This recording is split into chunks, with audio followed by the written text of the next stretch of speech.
ونستغفره ونؤمن به ونتوب بالله من شرور أنفسنا ومن سيئات أعمالنا من يهده الله فلا مضل له ومن يضلله فلا هادي له ونشهد أن لا إله إلا الله وحده لا شريك له ونشهد أن سيدنا وحبيبنا ومولانا محمدا عبده ورسوله أما بعد فأعوذ بالله من الشيطان الرجيم بسم الله الرحمن الرحيم فيها يفرق كل أمر حكيم صدق الله العظيم إن الله وملائكته يصلون على النبي يا أيها الذين آمنوا صلوا عليه وسلموا تسليما اللهم صل على سيدنا ومولانا محمد طب القلوب ودوائها وعافية الأبدان وشفائها ونور الأبصار وديائها وعلى آله وصحبه وبارك وسلم.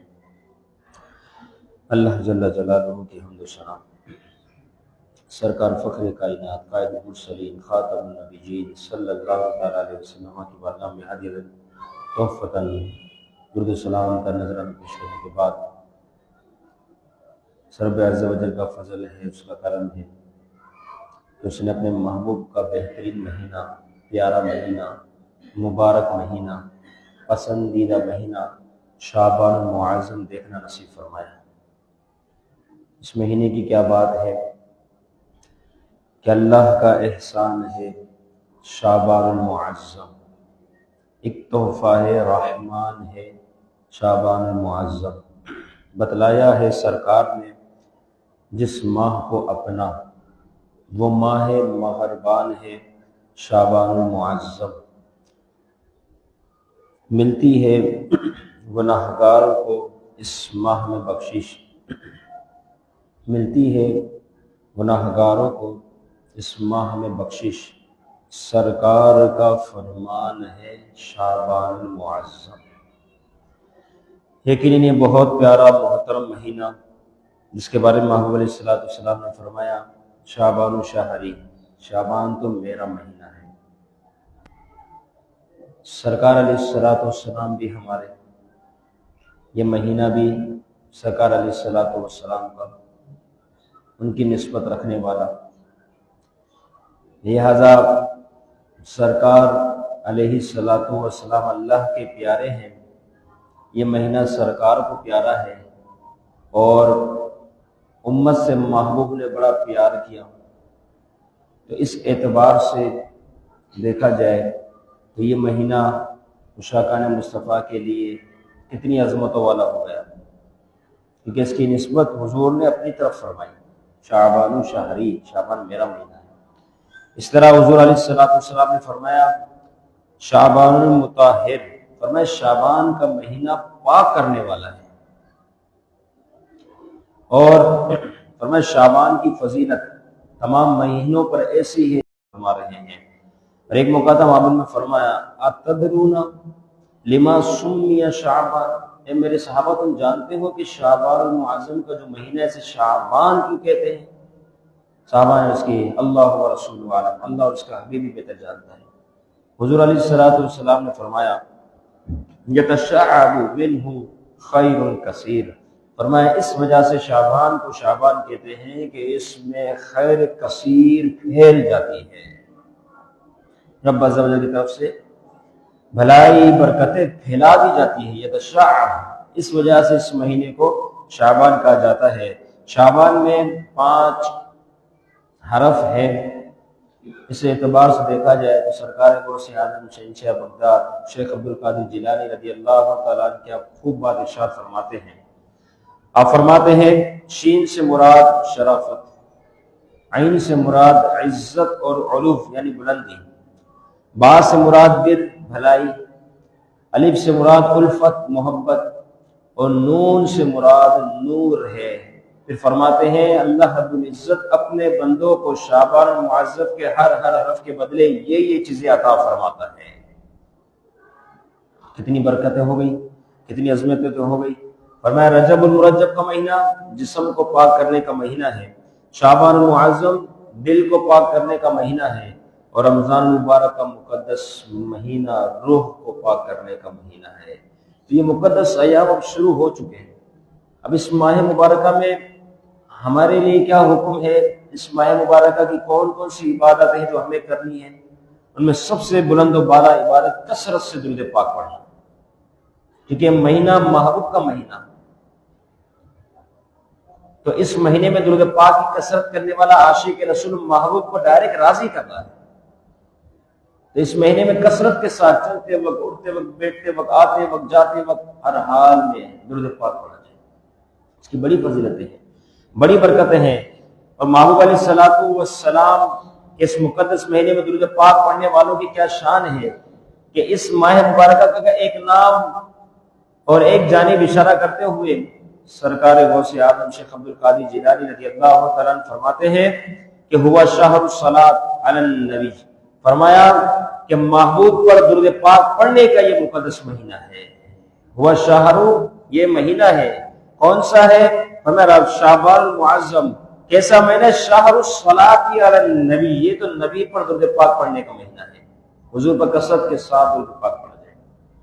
یہ مہینہ ہمیں اس چیز کی آگاہی دیتا ہے، کیونکہ قرآن مجید میں بے شمار احکام ہم پر لازم دیے گئے، لیکن کسی بھی حکم کے بارے میں یہ نہیں فرمایا کہ اللہ رب العزت بھی یہ کرتا ہے، فرشتے بھی یہ کام کرتے ہیں، اور اے ایمان والو تمہیں بھی یہ کرنا ہے، سوائے ایک کام کے جس کے بارے میں میرے رب نے فرمایا کہ میں بھی یہ پڑھتا ہوں، تم فرشتے بھی پڑھتے ہیں، ایمان والا تمہیں بھی پڑھنا ہے۔ فرمایا وہ کیا ایک کام ہے؟ وہ ہے نبی پر درود پاک پڑھنا۔ تو یہ کتنا اہم ترین کام ہو گیا، کتنا اعلیٰ کام ہو گیا۔ تو یقیناً ہمیں اس مہینے میں کثرت کے ساتھ درود پاک پڑھنے چاہیے، اور محبوب علیہ الصلوۃ والسلام نے درود پاک پڑھنے والوں کی شان بیان کرتے ہوئے جو بات ارشاد فرمائی ہے کہ ہمارا ایک ایک درود پاک کتنی برکتوں کا باعث ہے، اس روایت سے اندازہ لگائے یقیناً جب عاشق اس روایت کو سنتا ہے تو جھومتا بھی ہے، اور ساتھ میں پھر درود پاک کا پابند ہی مل جاتا ہے۔ روایت یہ ہے، محبوب علیہ الصلوۃ والسلام نے فرمایا جب کوئی شخص تعظیم نبی کرتے ہوئے، حضور سے محبت کا اظہار کرتے ہوئے، تعظیم بھی ہو محبت بھی ہو، تو محبوب نے فرمایا اس طریقے تعظیم کرتے ہوئے کوئی ایک مرتبہ درود پاک پڑھتا ہے تو اللہ رب العزت اس ایک مرتبہ محبت کے ساتھ، اخلاص کے ساتھ درود پاک پڑھنے کی وجہ سے اللہ تعالیٰ ایک فرشتے کو پیدا فرما دیتا ہے۔ پھر ساتھ ہی ساتھ اس فرشتے کو حکم فرماتا ہے کہ جس طرح اس بندے نے میرے محبوب پر محبت کے ساتھ تعظیم کرتے ہوئے درود پاک پڑھا ہے اور نبی پر درود بھیجا ہے، یاد فرشتوں قیامت تک تم اس کے لیے استغفار کرتے رہو۔ اب وہ قیامت تک فرشتہ استغفار کرتا رہتا ہے، کتنی برکت ہوگی۔ لہذا اس مہینے میں جو کہ خود محبوب کا پیارا مقدس مہینہ ہے، اس میں کثرت کے ساتھ درود پاک پڑھی جائے۔ اس لیے کہ آب کوثر کے اندر ایک روایت، ایک بات، ایک حکایت نقل ہے، ایک واقعہ ملتا ہے۔ آب کوثر صفحہ نمبر 220 فرماتے ہیں کہ عبداللہ شاہ ان کے بہت بڑے بزرگ ہیں، وہ فرماتے ہیں میں اپنے پیر و مرشد کے خلیفہ عالم شاہ کے ساتھ گزر رہا تھا، راستے میں برتن بنانے والی بھٹی آئی تو میرے پیر و مرشد کے خلیفہ مجھ سے فرماتے ہیں اے عبداللہ شاہ ایک کام کہوں کرے گا؟ میں نے کہا جی حضور ارشاد فرمائیے۔ تو آپ کو عالم شاہ رحمہ اللہ نے حکم دیا کہ یہ آگ جو تپ رہی ہے، جل رہی ہے، شعلے مار رہی ہے، تو اس کے اندر جا کے کھڑا ہو جا۔ اب پیر و مرشد کے خلیفے کی زبان سے نکلے ہوا یہ حکم تھا، اور پہلے کہہ دیا کہ آپ کا حکم مانوں گا، آپ اس آگ کے اندر تشریف فرما ہو گے، کھڑے ہو گئے ساتھ کے اندر، ادھر ادھر کا مجمع سب حیران رش لگ گئی یہ کیا ہوا، اور دیکھنے والے دیکھ رہے ہیں کہ یہ آگ ہے جس کا کام ہی جلانا ہے، لیکن یہاں تو اس کے کپڑے تک نہیں جل رہے۔ پھر لوگوں نے آواز دی، ان کو جب باہر نکالا زبردستی اور پوچھا یہ کون سے تمہارا عمل ہے کہ دنیاوی آگ تمہیں نقصان نہیں پہنچا رہی، ایسا تم نے کیا کیا؟ اب وہ کیا کہتے ہیں، کیا فرماتے ہیں عبداللہ شاہ؟ وہ فرماتے ہیں کہ میں جب آگ میں جا رہا تھا میں نے مدینہ شریف کا تصور باندھ لیا، مدینہ شریف کا تصور باندھا اور درود پاک پڑھنا شروع ہو گیا۔ جب تصور مدینہ میں درود پاک پڑھا تو آگ بھی مجھ پر گلے گلزار ہو گئی۔ تو یہ درود پاک پڑھنے والوں کی شان ہے۔ دنیاوی آگ کا یہ معاملہ ہے تو سوچے آخرت کی آگ کتنی گلے گلزار ہوگی اس شخص پر جس نے اپنے نبی پر کثرت کے ساتھ درود و پاک درود السلام کا نذرانہ پیش کیا ہوگا۔ لہذا ہمیں چاہیے ہم کثرت کے ساتھ محبوب علیہ السلام پر درود پاک پڑھ لیں تاکہ اس کی برکتیں ہمیں نصیب ہو۔ اور یہ ماہ مقدسہ تو کثرت کے ساتھ درود پاک پڑھنے کے حوالے سے ہے، ساتھ ہی ساتھ یہ بات بھی یاد رکھی جائے کہ تلاوت اس مہینے میں دوسرا کام تلاوت کرنا بھی ہے، کثرت کے ساتھ قرآن مجید پڑھا جائے، کیونکہ اس ماہ کا ایک نام شہر القرآن بھی ہے، قرآن پڑھنے کا مہینہ۔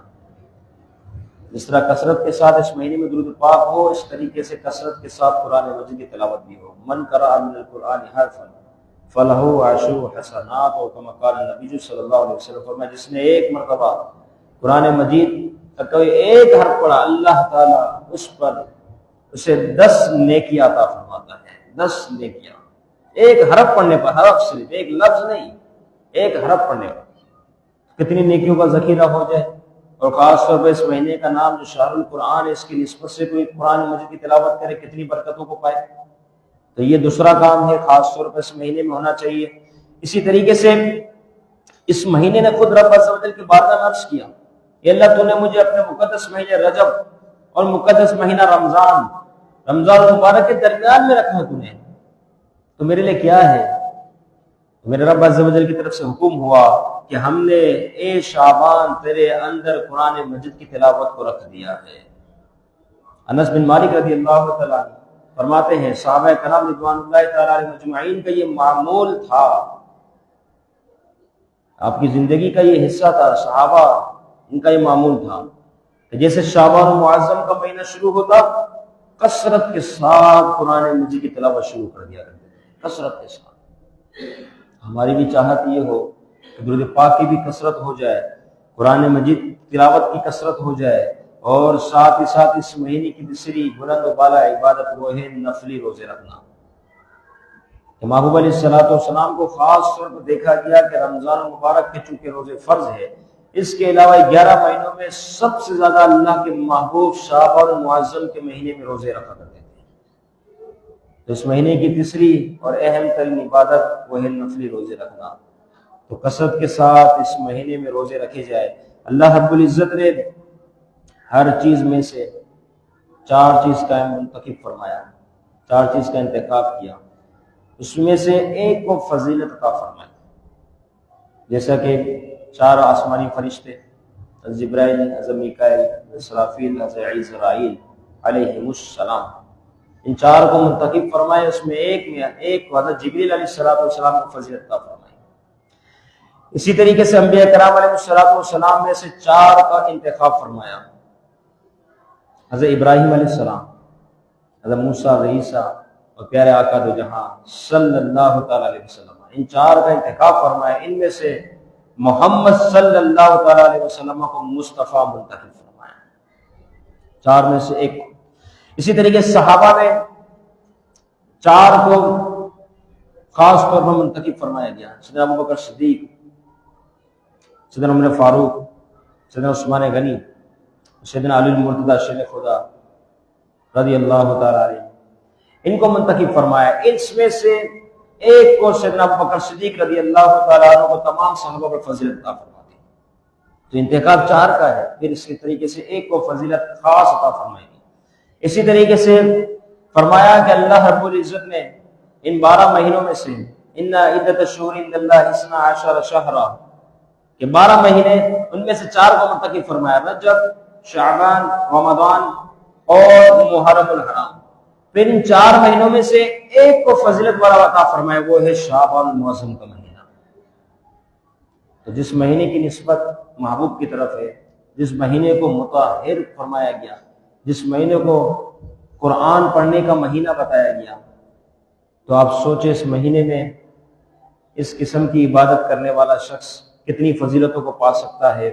لہذا ہماری چاہت، تمنا، التجا، عرض یہی ہونی چاہیے کہ ہم اس مہینے میں کثرت کے ساتھ عبادت کریں، درود پاک تلاوت قرآن روزوں کے ساتھ نماز کی پابندی کرتے ہوئے وقت گزاریں تاکہ اس مہینے کی برکتیں ہمیں نصیب ہو۔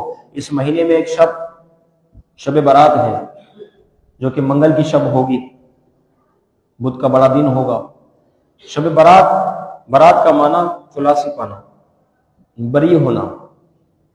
شب برات کو برات ہی اس لیے کہا گیا لیلۃ البراء، کیوں؟ فرمایا یہ ایسی رات ہوتی ہے جو اس امت کو توفتاً عطا کی گئی حضور کے صدقے، کہ اس میں امتی محبوب کا چاہنے والا اللہ رب العزت کے حضور اپنے آپ کو پیش کر کے گناہوں کی بخشش و مغفرت کا چاہتا ہے، ہم لیلۃ البراء کے صدقے اس کو برات کا فرمان عطا فرما دیتے ہیں، اس کی بخشش و مغفرت کر دی جاتی ہے، ان قریب یہ شب آنے والی ہے۔ اور فیہا یفرق کل امر حکیم، اللہ رب العزت قرآن مجید میں ارشاد فرماتا ہے کہ ہر چیز کا فیصلہ فیہا یفرق، ہر حکمت والے کام کا فیصلہ اس رات میں کر دیا جاتا ہے۔ کب تک زندہ رہے گا، کب اس کا انتقال ہوگا، کتنا مال و متاع پائے گا، کتنے بچے پیدا ہوں گے، کتنے رخصت ہوں گے، کون کس بیماری میں پڑے گا، کس کو کس سے شفا ملے گی، کون کس صدمے سے دوچار ہوگا، کون کتنی خوشیوں کو پائے گا، فرمایا ہر چیز کا فیصلہ اس رات میں کر دیا جاتا ہے۔ اب سوچے کتنی نازک رات ہو گئی جسے ہم شب برات کہتے ہیں۔ ہماری چاہت یہ ہو کہ اس رات کے آغاز سے قبل ہی ہم کام کاج کو موقوف کرتے ہوئے مسجدوں کی طرف آ جائیں، مسجدوں کو آباد کرے لیں۔ سنت و جماعت الحمدللہ شقان مصطفیٰ کا طریقہ سلیقہ یہ رہا کہ اپنے بزرگان دین کے نقش قدم پر چلتے ہیں۔ ہمارے بزرگان دین نے اس عمل کو اپنایا ہے کہ وہ عمل کیا ہے کہ جب عصر کی نماز آپ پڑھیں، اس کے بعد پڑھنے کے بعد مغرب سے کچھ دیر پہلے 40 مرتبہ استغفار پڑھا جائے، استغفر اللہ ربی من کل ذنب واتوب الیہ، اس لیے بھی 40 مرتبہ لا حول ولا قوت الا باللہ العلی العظیم، اور 40 مرتبہ درود پاک۔ یہ مغرب سے پہلے یعنی شب برات کے شروع ہونے سے پہلے 14 تاریخ شعبان المعظم جو کہ منگل کا دن ہوگا، اس کی عصر کی نماز کے بعد کا یہ عمل ہے۔ یاد رکھیں بعض سال کے اندر راتیں بڑی نازک اور حساس ہوتی ہیں، اس میں بندہ اگر عبادت کو کر لیتا ہے تو رب عز و جل اسے عبادت کا ملکہ سلیقہ ذوق شوق چاشنی عطا فرما دیتا ہے، پھر ساری زندگی اس کی عبادتوں میں گزر جاتی ہے۔ بالخصوص یہ رات برات یہ تو ہمارے گناہوں کی بخشش لے کر آ رہی ہے۔ یہ رات تو ایسی ہے جو رب عز و جل کی طرف سے ہمیں خوشیوں کا پیغام لا رہی ہے کہ بندے تو استغفار کر، ہم تیری مغفرت فرما دیں گے۔ اب ہماری آنکھ کس وقت بند ہو جائے ہمیں معلوم نہیں، کب ہم دنیا سے رخصت ہو جائے کوئی پتہ نہیں، تو لہٰذا یہ راتیں بونس ہے، چانس ہے، ان راتوں میں خصوصیت کے ساتھ عبادتیں کی جائیں۔ یہ تو ہر حال میں ہر آن میں جس طرح ذکر کیا گیا عبادت ہے، لیکن جب بڑی راتیں مقدس ایام مقدس راتیں آتی ہیں اس میں بالخصوص اہتمام کے ساتھ عبادت کی جائے، ان راتوں کو حاصل کیا جائے، جاگ کر ان راتوں کو آباد کیا جائے، زندہ رکھا جائے۔ تو عصر کے بعد تقریباً یہ پروسیس شروع ہو جاتا ہے۔ اب چونکہ مغرب ہوتے ہی، غروب آفتاب ہوتے ہی جبریل امین علیہ السلام محبوب کی بارگاہ میں حاضر ہوتے ہیں اور عرض کرتے ہیں یا رسول اللہ یہ کون سی رات ہے آپ جانتے ہیں؟ پھر آپ نے خود فرمایا کہ یہ رات وہ ہے کہ اللہ رب العزت 300 رحمت کے دروازوں کو کھول دیتا ہے۔ اتنی مبارک رات، بنی کلب کی بکریوں کے بالوں سے بھی زیادہ محبوب نے فرمایا اللہ تعالیٰ میری امت کے گناہ گاروں کی بخشش و مغفرت فرما دیتا ہے۔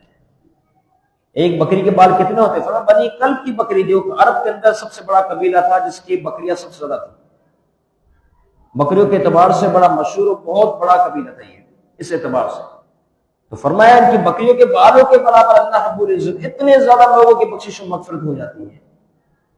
تو ہم میں سے ہر شخص یہ چاہتا ہے ہماری بخشش و مغفرت ہو جائے، رب عز و جل ہم سے راضی ہو جائے، تو پھر ہمیں بھی چاہیے کہ ہم جس رات کے بارے میں محبوب نے خوشخبریاں سنائی ہیں اس رات ہم خوب عبادتیں کریں۔ یہاں بھی الحمدللہ یہ طریقہ ہوگا جو ہر سال ہوتا ہے الحمدللہ کہ مغرب سے پہلے آپ 15-20 منٹ پہلے تشریف لائیں گے تو پھر 40 مرتبہ استغفار، 40 مرتبہ درود پاک اور 40 مرتبہ لا حول ولا قوت الا باللہ العلی العظیم، پھر اپنی اپنی دعائیں مانگنی ہیں کیونکہ اب غروب آفتاب کا وقت آنے والا ہے۔ اب 14 شعبان المعظم کا دن مکمل ہونے کو ہے تو اس وقت دعائیں کی جائے گی، کیونکہ اب ایک دن کی انتہا ہے، دوسرے دن کا آغاز ہے۔ پھر اس کے بعد جیسے ہی غروب آفتاب ہوا یہاں تک محبوب علیہ السلام نے فرمایا کہ غروب آفتاب سے لے کے طلوع فجر تک اللہ رب العزت آسمان دنیا پہ تجلی فرماتا ہے۔ آسمان دنیا کیا شے ہے؟ فرمایا جو آسمان ہم نظر اوپر کرتے ہیں، جو ہمیں نظر آتا ہے، یہ آسمان دنیا ہے، دنیا کا آسمان جسے بندہ آسانی سے دیکھ لیتے ہیں جس کو۔ فرمایا اس جگہ پر اللہ رب العزت اپنی شائع نشان تجلی فرماتا ہے اور فرماتا ہے کوئی بخشش کا طلبگار میں اسے بخش دوں، تو غروب آفتاب ہوتے ہی یہ صدائے بلند کر دی جاتی ہے، پھر اگلے دن طلوع فجر تک یہ صدائے جاری و ساری رہتی ہے۔ کتنے خوش نصیب ہے جو اس بات پر لبیک کہتے ہوئے استغفار پڑھنے میں شامل ہو جائے، رب سے مانگ لے، جو کچھ مانگے گا میرا رب اس کی جائز تمنا کو قبول فرمائے گا۔ اتنی مبارک رات ہے، اس کو ضائع نہ کرے۔ لہٰذا مغرب ہوتے ہی نماز ہوئی، اس کے فوراً بعد 6 نوافل پڑھی جائیں گے جس طریقے سے معمول ہے۔ درازوں میں بالخیر، مخلوق میں کسی کا محتاج نہ ہونا، دفع بلا و پریشانی، اس طرح یہ 2 رکعت نفل ہوں گے۔ یاسین شریف، دعائے نصف شعبان اور معظم، 21 مرتبہ سورہ اخلاص، پھر اس کے بعد جو ہے اجتماعی طور پہ دعا ہوگی۔ دعا ہوتے ہی اول وقت میں نماز عشاء کو ادا کیا جائے گا، عشاء کی نماز کے بعد مختصر بیان ہوگا۔ تو مطلب یہ طریقہ جدول یہ اس طریقے سے مقرر ہوا ہے جو ہمارے اکابرین سلف صالح بزرگان دین نے اس رات کو اس طریقے سے آباد کیا ہے۔ کتنی خوش نصیبی والی بات ہے، پورا سال آپ دیکھ لیں کوئی بھی رات ایسی نہیں کہ کوئی آپ کو اجتماعی طور پہ مساجد میں نوافل کا اہتمام کر کے بتائے۔ تو یہ مقدس شب ہے، مغرب سے عشاء تک مکمل نوافل پڑھے جائیں گے۔ جہاں جہاں عشاء کا مصطفیٰ آباد ہے ان کی مسجدیں بھی آباد ہیں اور اس طریقے سے ان کا یہ معمول بھی ہے۔ لہٰذا ہماری چاہت یہ ہو کہ ہم اس رات کو اس طریقے سے گزاریں۔ تو انشاءاللہ آپ تمام سے بھی درخواست بھی ہے، گزارش بھی ہے کہ آپ ضرور حاضر ہوں۔ جو مساجد آپ کے قریب ہو وہاں پہنچ جائیں۔ یہاں بھی الحمدللہ ہمارا یہ جدول ہوگا، طریقہ ہوگا انشاءاللہ۔ مغرب سے کچھ دیر پہلے یہ سارا سلسلہ ہمارا شروع ہوگا جو عشاء کے بعد تک انشاءاللہ جاری رہے گا۔ اللہ رب العزت ہم سب کو ان تمام باتوں کو یاد رکھتے ہوئے عمل کرنے کی توفیق نصیب فرمائے۔ یہ منگل کی شب ہوگی، یعنی منگل کی عصر کی نماز کے بعد یہ سلسلہ شروع ہوگا، اسے ضرور یاد رکھیے گا۔ کام کاج کو فی الحال 3-4 گھنٹے کے لیے موقوف کر لیجیے گا، آپ نے اس بات پر عمل کریں۔ یہ بزرگان دین کا طریقہ رہا، انشاءاللہ آپ اس کے فوائد اپنی اس پورا سال نہیں بلکہ ساری زندگی اس کی ثمرات کا آپ دن کا نتیجہ دیکھیں گے۔ اللہ رب العزت عمل کی توفیق نصیب